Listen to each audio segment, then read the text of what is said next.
Graça e paz a todos. No capítulo 9, Paulo fala sobre a soberania de Deus que está acima de tudo. Ele diz que é Deus que escolhe quem Ele quer e rejeita quem Ele quer. E não é pelas obras que podemos alcançar a eleição de Deus.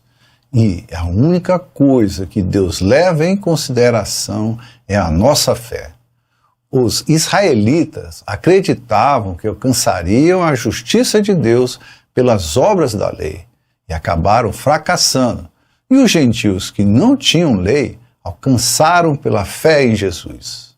Digo a verdade em Cristo, não minto. Minha consciência o confirma no Espírito Santo. Tenho grande tristeza e constante angústia em meu coração, pois eu até desejaria ser amaldiçoado e separado de Cristo por amor de meus irmãos, os de minha raça, o povo de Israel. Deles é a adoção de filhos, deles é a glória divina, as alianças, a concessão da lei, a adoração no templo e as promessas. Deles são os patriarcas, e a partir deles se traça a linhagem humana de Cristo, que é Deus acima de tudo, bendito para sempre. Amém. Os israelitas eram o povo de Deus. Por intermédio deles, Deus se revelou ao mundo e foi do meio deles que veio o nosso Salvador Jesus. Todas as ações de Deus eram por intermédio deles. E Paulo, como israelita, lamentava a rejeição deles por Deus, porque conviveu com eles e ocupava uma posição de destaque quando vivia no meio deles. Isso o entristecia muito e, se dependesse dele, ele faria qualquer coisa para os ajudar. Mas a eleição deles não dependia dele, mas de eles aceitarem a Jesus como Senhor e Salvador. Não pensemos que a palavra de Deus falhou, pois nem todos os descendentes de Israel são Israel. Nem por serem descendentes de Abraão, passaram todos a ser filhos de Abraão. Pelo contrário, por meio de Isaque, a sua descendência será considerada. Noutras palavras, não são os filhos naturais que são filhos de Deus, mas os filhos da promessa é que são considerados descendência de Abraão. Pois foi assim que a promessa foi feita. No tempo devido, virei novamente, e Sara terá um filho. E esse não foi o único caso. Também os filhos de Rebeca tiveram o mesmo pai, nosso pai Isaque.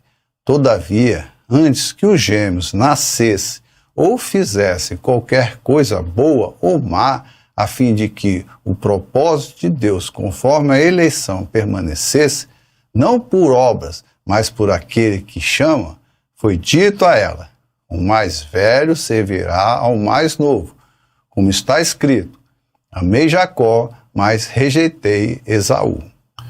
O primeiro filho de Abraão foi Ismael. Ele foi gerado pela escrava Agar. Ismael é, pelos homens, considerado o primogênito de Abraão, mas Deus não o considera filho de Abraão, porque ele não era o filho prometido por ele. Deus prometeu que o filho de Abraão viria de Sara e não de uma escrava, mostrando que a eleição de filho não vem da vontade de homens, mas da vontade de Deus. No caso dos gêmeos Esaú e Jacó, Esaú, como primogênito, deveria ser maior que Jacó, mas também não foi assim, porque quem Deus escolheu como maior foi Jacó e não Esaú, mostrando que não é pela ordem de nascimento que Deus escolhe quem vai ser o primeiro, mas pela vontade dele. O povo de Israel foi o primeiro povo de Deus, mas foi colocado de lado por não ter crido em Jesus. E nós, gentios, que não éramos povo dele, fomos considerados povo e filhos dele por causa da nossa fé em Jesus. Todavia, Deus não falhou com Israel, porque ainda existem os verdadeiros descendentes de Abraão, que herdaram a fé do patriarca e aceitaram Jesus como Senhor e Salvador. Então, que diremos? Acaso Deus é injusto? De maneira nenhuma, pois ele diz a Moisés: terei misericórdia de quem eu quiser ter misericórdia, e terei compaixão de quem eu quiser ter compaixão. Portanto, isso não depende do desejo, do esforço humano, mas da misericórdia de Deus. Pois a Escritura diz ao faraó: eu o levantei exatamente com esse propósito, mostrar em você o meu poder e para que o meu nome seja proclamado em toda a terra. Portanto, Deus tem misericórdia de quem Ele quer e endurece a quem Ele quer. Deus é soberano em tudo. É Ele que levanta e é Ele que faz cair. Quando levanta ou quando faz cair alguém, é porque está dentro dos seus planos, pois Ele pode usar tanto os que são dele como os que não são, e isso vai depender do momento. Veja que o faraó, que era mau, foi usado por Deus para mostrar o seu poder para o mundo. Portanto, qualquer um pode ser usado por Deus, tanto os bons como os maus, assim como pode ter misericórdia de qualquer um. Mas alguns de vocês me dirão: então, por que Deus ainda nos culpa? Pois quem resiste à sua vontade? Mas quem é você, ó homem, para questionar a Deus? Acaso aquilo que é formado pode dizer ao que o formou: por que me fizeste assim? O oleiro não tem direito de fazer do mesmo barro um vaso para fins nobres e outro para uso desonroso? E se Deus, querendo mostrar a sua ira e tornando conhecido o seu poder, suportou com grande paciência os vasos de sua ira, preparados para a destruição? Que dizer se ele fez isso para tornar conhecidas as riquezas de sua glória aos vasos de sua misericórdia, que preparou de antemão para a glória, ou seja, a nós, a quem também chamou, não apenas dentre os judeus, mas também dentre os gentios. Muitos acusam, questionam e blasfemam o nome de Deus porque não conhecem o seu propósito. Mas tudo que Deus faz é para o nosso bem. Ele usa tanto os bons como os maus para fazer o bem. Ele tanto levanta homens como o faz cair. Então, o que sabemos? Deus é o Criador de todas as coisas e sabe de todas as coisas. Quem somos nós para julgar Deus? Tudo que Deus fez, faz e vai fazer é para a nossa redenção, e isso inclui tanto os judeus como os gentios. Gostaria de alertar que nesse versículo não podemos fazer uma interpretação literal, porque Paulo utiliza uma linguagem alegórica. Vasos para destruição aqui são pessoas que não terão a misericórdia dele, e os vasos da glória são as pessoas que terão sua misericórdia. Precisamos ter em mente uma coisa: Deus já sabe quem alcançará a salvação e quem não alcançará, e usa tanto os salvos como os não salvos de acordo com o seu propósito.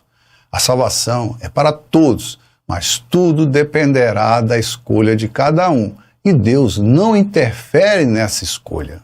Como ele diz em Oséias: chamarei meu povo a quem não é meu povo, e chamarei minha amada a quem não é minha amada. E acontecerá que, no mesmo lugar em que se lhes declarou: vocês não são meu povo, eles serão chamados filhos do Deus vivo. Isaías exclama com relação a Israel: embora o número dos israelitas seja como a areia do mar, apenas o remanescente será salvo, pois o Senhor executará na terra a sua sentença, rápida e definitivamente, como anteriormente disse Isaías: se o Senhor dos exércitos não nos tivesse deixado descendentes, já estaríamos como Sodoma e semelhantes a Gomorra. Apesar de os israelitas terem sido o povo de Deus, somente os que aceitarem Jesus como Senhor e Salvador serão justificados. Aqui eu faço uma observação. A palavra remanescente está ligada a Israel e não aos gentios, como alguns pensam. Remanescente faz referência a Elias, que foi o único profeta vivo que não se dobrou a Baal e se manteve fiel a Deus. Paulo usa essa passagem bíblica para mostrar que a salvação será somente para os judeus que se mantiverem fiéis a Deus, ou seja, que aceitarem Jesus como Senhor e Salvador. E os gentios, que antes não eram povo de Deus, passaram a ser, porque também se converteram a Jesus. Agora, povo de Deus são os seguidores de Jesus. Que diremos então? Os gentios que não buscavam justiça obtiveram uma justiça que vem da fé, mas Israel, que buscava uma lei que trouxesse justiça, não alcançou. Por que não? Porque não a buscava pela fé, mas como se fosse por obras.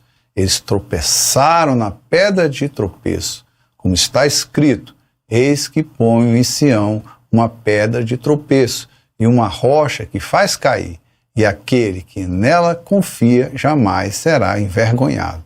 A pedra de tropeço é Jesus. A maioria dos israelitas caíram por causa dele. E tudo isso aconteceu porque o rejeitaram.